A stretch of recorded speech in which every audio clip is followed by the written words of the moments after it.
Hi everyone, welcome back to our channel. आज की video में हम डिस्कस करेंगे विभोर स्टील ट्यूब्स लिमिटेड की आईपीओ के बारे में कि कंपनी क्या है, क्या करती है, आईपीओ की क्या डिटेल्स है एंड आपको उसके अंदर इन्वेस्ट करना चाहिए या नहीं। आईपीओ एक बुक बिल्ट इशू है। टोटल आईपीओ का साइज है 72.17 करोड़ रुपीस एंड ये कंप्लीटली फ्रेश इशू है।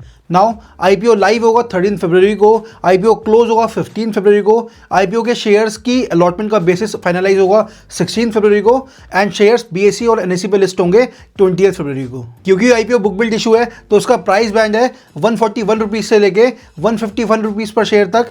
एक लॉट के अंदर 99 शेयर्स हैं एंड आपकी मिनिमम इन्वेस्टमेंट अमाउंट रहेगी 14,949 रुपीज की। ये तो कोई आईपीओ की डिटेल्स। अब डिस्कस करते हैं कंपनी एग्जैक्टली क्या करती है। 2003 में कंपनी फाउंड हुई थी एंड कंपनी का मेन काम है कि ये स्टील के पाइप्स और ट्यूब्स जो बहुत सारी हैवी इंजीनियरिंग इंडस्ट्रीज के अंदर यूज होते हैं उनको ये मैन्युफैक्चर करते हैं, एक्सपोर्ट करते हैं, सप्लाई करते हैं। अब कंपनी का पोर्टफोलियो ओवरऑल काफी सारे पाइप्स को कॉन्स्टिट्यूट करता है। मैं एग्जांपल देता हूँ। सबसे पहले हो गया ERW पाइप्स। ये वाटर ट्रांसपोर्ट, ऑयल, गैस और बहुत सारी दूसरी नॉन टॉक्सिक सप्लाईज के अंदर यूज होता है ERW पाइप्स। उसके अलावा हो गए हॉट डिप्ड गैल्वेनाइज पाइप्स जो कि एग्रीकल्चर और इंफ्रास्ट्रक्चर में पाइप्स यूज होते हैं, वाले पाइप्स हो गए।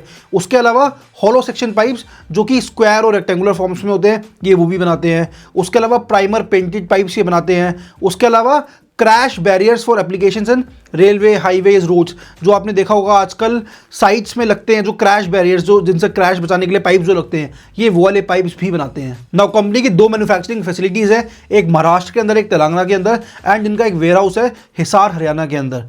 एज ऑफ जनवरी 24, 2024 इनके 640 परमानेंट एम्प्लॉइज है। 640 इज अ गुड नंबर। अगर हम स्टैट्स देखें तो इनका 2022 फाइनेंशियल ईयर से लेके 2023 फाइनेंशियल ईयर के बीच में इनका रेवेन्यू 36% से बढ़ा है एंड इनका पैट, प्रॉफिट आफ्टर टैक्स, 85% से बढ़ा है। ये कुछ की परफॉर्मेंस इंडिकेटर्स हैं, इनसे आपको एक आइडिया लग जाएगा कि कंपनी की फाइनेंशियल स्टैंडिंग किस तरीके से है। अगर मैं एग्जांपल लूँ डेट टू इक्विटी रेशो तो आपको दिख रहा है कि 1.63 है। इसका मतलब क्या हुआ कि कंपनी के पास अगर 10,000 रुपये की इक्विटी है तो उसके अगेंस्ट में 16,300 रुपये का डेट है, तो इक्विटी से ज़्यादा डेट है। अब ये कुछ बहुत ज़्यादा नहीं है, मतलब कुछ कंपनीज हैं जिनके 5 भी होते हैं, 10 भी होते हैं, तो ये उसके मुकाबले कोई बहुत ज़्यादा नहीं है। बट हाँ, एक कोशिश ये रहती है कि company even if debt free ना हो तो एटलीस्ट नेट डेट फ्री हो। नेट डेट फ्री का मतलब होता है कि कंपनी के पास जितनी इक्विटी है उतना ही डेट है, तो ये उससे ज़्यादा है, लेकिन इसके बेसिस पे हम कंपनी को जज नहीं कर सकते कि वो बेकार है या वो बढ़िया है। नाउ कंपनी के ऐसा कुछ अलग ऑब्जेक्टिव्स तो नहीं है आईपीओ से।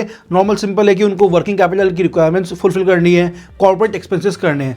बट अगर आपको मैं ओवरऑल फीडबैक दूँ तो कंपनी के फंडामेंटल्स काफ़ी स्ट्रॉन्ग लग रहे हैं। कंपनी जिस इंडस्ट्री में है उस इंडस्ट्री के अंदर एवर ग्रोइंग डिमांड है एंड वो अच्छे से काम कर रहे हैं, ये लग रहा है।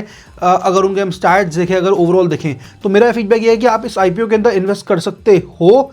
बट अगेन मैं बस आपको इस वीडियो के थ्रू एक इंडिकेशन देता हूँ कि ओके ये इन्वेस्टेबल है या नहीं है। जो आईपीओ मुझे लगता है कि इन्वेस्ट नहीं करने चाहिए उनके अंदर रिसर्च करने की भी कोई सेंस नहीं बनती ओवरऑल मेरी रिसर्च के अकॉर्डिंग। सो ये एक आईपीओ जिसके अंदर आप और रिसर्च करके और थोड़ा सा दिमाग लगा के इन्वेस्ट कर सकते हो।